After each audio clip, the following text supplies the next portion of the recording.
Hey you guys, I'm deciding to do a video for tomorrow because I really don't feel good and don't want to talk all day. So, sorry about that. Good luck with this, and I think this won't be too terrible. Would you guys mind writing off to the side here? I can analyze bivariate data. Okay? So bi means two. So we've got absences here and grade. So I guess the question is does your grade is it affected by how many absences you have? Let's take a look at this data. Everything's graphed. This is real life data. There's really nothing in a nice straight line. It's all kind of all over the place. Okay. So let's look at part A. It says right here, while reviewing the scatter plot, Miss Ganchero realized she did not plot the data for two students. Rachel was absent 5 times and received a grade of 72.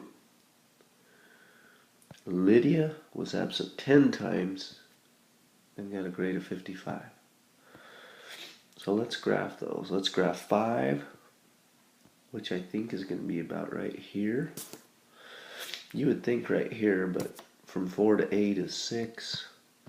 So this is 6, this is 10, 14. Anyway, so it's skipping 1 and it's going by 2. So Rachel was absent 5 times and received a final grade of 72. So I got to go clear up here and estimate. I think it's about right here. Okay. So 5 and 72. So I'm just going to put a little 5, comma 72 there. And then it looks like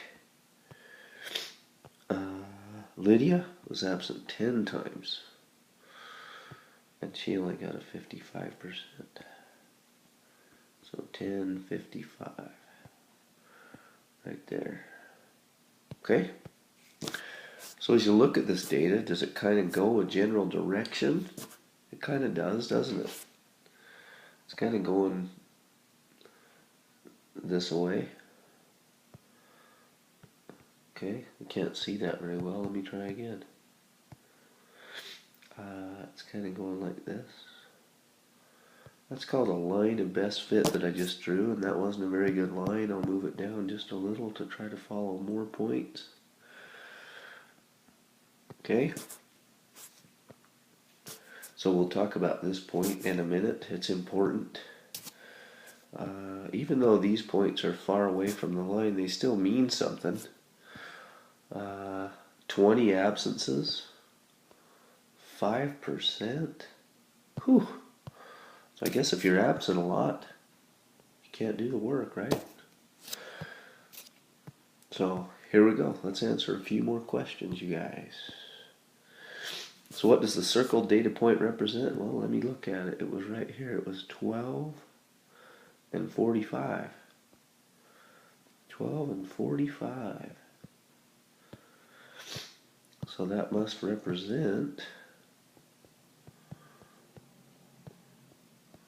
12 absences, 45%. 12 absences equals 45% as their grade. Horrible. Okay, provide an explanation for the cluster of points in the upper left corner of the graph. So let's look at that. So there's a bunch of points clustered in right here. You can see them all. Why is that? There's a ton of kids got between 80 and 90. And it looks like they didn't have very many absences. See that? They're all in that range right there. They weren't absent. Anyway. Few kids. You can write whatever you want here. Few kids absent. Thus, many good grades. That's how I see it. Okay. Do there appear to be any outliers in the data? If yes, what are they? Okay, an outlier, guys, would be this spot right here. That's an outlier because it's so far away from the trend line. See, this is the trend line right here, the line of best fit. It's called a trend line or line of best fit. Look at how far away that point is. It's way away. So if a data point is that far away, we call it an outlier. And that point is 220. So that's the kid. So that's the kid that was only absent 2 times but got 20%. That's the kid that's sleeping in class. Sleeping. Zzz. I don't blame you. It gets boring sometimes, but anyway, hey, maybe you should have just stayed home. Yeah, that wouldn't be good either. Okay. Does the scatter plot suggest a relationship between absences and grades? Describe any trends? I think it totally does. Totally, dude. Totally. You guys are totally radical for listening to me. So if we go back and look, the data, it's all going like this. We call that a strong, now, for now we'll just call it a negative. We call that a negative linear relationship. Okay, awesome. Alright, let's resume recording. So now, what you're going to do is, instead of writing on this paper about shark attacks, I'm going to have you pause the video for a minute, leave it up, don't delete it, don't go somewhere else, but you're going to go to discussions, and you're going to post a discussion. You're going to actually answer questions A and B in discussions. First one's pretty easy. What does the circled data point represent? I mean, that's pretty easy. It's right here. We just did one like it. So I think you can do that. But part B is tricky because you gotta describe the association you guess between the time of day and the number of shark attacks. Oh, sorry about that. I got excited. Okay. But really quick before we do this, that it's saying 12 o'clock and then 13 o'clock and 14 o'clock and 15 o'clock. This is called military time. Okay? Military time. That's how they do it. They don't do AM and PM. It just goes. Okay? So 13 o'clock is really 1 o'clock. Okay? 1 o'clock. Get it? Because it's an hour past 12. 14 o'clock would be 2 o'clock. Okay? 16 o'clock would really be 4 o'clock. Okay? Makes sense? So, okay. So, right here's the middle of the day. Middle of the day. That's 12 o'clock. That's when you eat lunch. Right there. We got 7 shark attacks. Okay?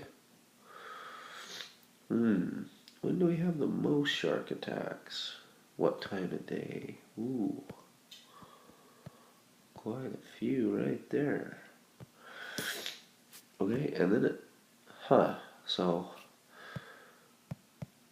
it kind of goes up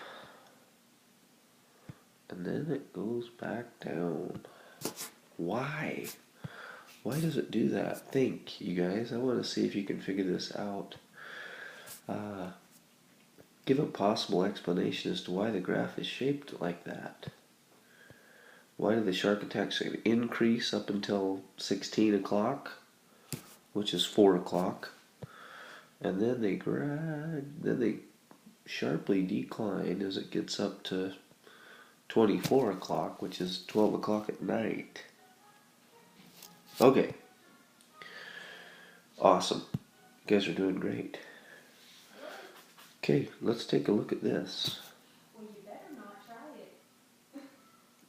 Michael Phelps was an amazing swimmer, and Nobody has time to be sick around here. every year since 1964, the times for the 400 meter medley is getting faster. So it was really slow the first 4 years after 1964. And then, look at that. The data kind of goes like that. So if you don't mind drawing a little line to best fit, and we'll just call this a negative linear relationship, because it's going down and to the right. Negative linear relationship. And you could probably call this an outlier. It's not really... it's out there, isn't it? Okay? That's all. That's all you have to do. Move on. Let's move on. Okay. Shoe size and pets. Do you think your shoe size is dependent upon how many pets you have? Gee, Tennessee, I don't think so. See how the points are just kind of all over? There's no way to draw a line of best fit. I could draw one there, I could draw one there, I could draw one there, I could draw one there, I could draw one there. There's no way to do it. So we call this no correlation. There's no connection between how big your feet are and how many pets you have. That would be weird. Alright. Moving on. Keep going, keep going. Here we go. Okay, so you guys that like to hike, you start out hiking, and the temperature's 80 degrees. So at the very start of your hike, you haven't gained any elevation. No elevation gain yet. You're just at 0. You're starting your hike. So the 80 is you're starting your hike. Oh, let's write that down. 80. It's 80 degrees. I'm just starting. Okay, you're just starting to climb. Okay, as you climb up a mountain and you start gaining elevation, 800 feet, 1600 feet, 2400 feet, 3200 feet, what happens to your temperature as you climb up a mountain? It looks like the temperature is decreasing.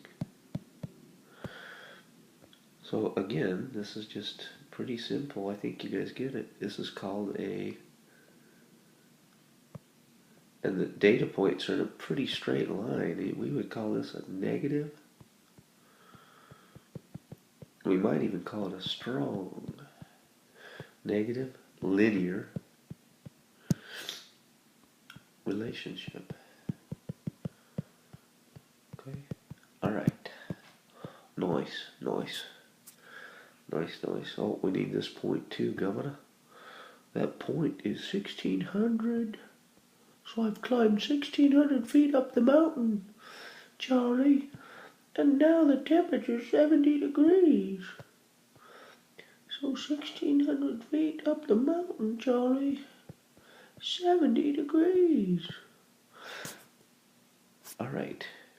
I think I'm getting weird.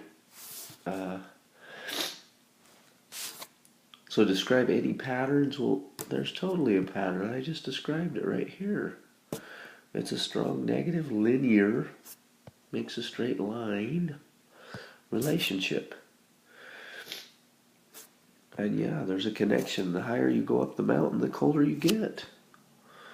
Higher up a mountain, the colder you are. Temperature is affected by height or elevation gain. Okay, nice. We're doing great. Dang, you guys are up to 15 minutes. I bet you hate me right now. Okay, so let's just look. Let's just cross off A and B. If you want to write them down, go ahead, but this is another linear relationship, but it's a positive linear relationship. And I think you see that. It's really a nice straight line until you get to that little cluster. That's a little cluster, and I think it's just, gosh, they're not throwing discus. It's a discus throw. It's a discus throw. These are the Olympic record discus throws. And so the last few years, they've all been about, well, they've actually decreased a little, haven't they? Okay, so better, worse. So we're looking next year to a better year, maybe, or maybe it's going to get worse. I don't know. Okay. Nice, but it is still a positive linear relationship. We're getting better at the discus throw. All right. Last one. Now you get to create a scatter plot on the grid below. Doesn't that look fun? No, it doesn't. Let's not do it here. Let's go to Desmos and just type all this into a table. This can be X and this can be Y. Put it into a table and let Desmos do the work for you. Make sure you zoom on Desmos. Show me when you're done. Thanks for your hard work, guys. Did fantastic. And here's Desmos, and I've just typed the first 2 points in so you could see, and then if you click on them, it'll label it. You don't have to do that, but... And then I just need you to tell me, is it linear, positive, linear, or negative? Just describe the relationship, okay? Just describe the relationship here. After you plot all those points.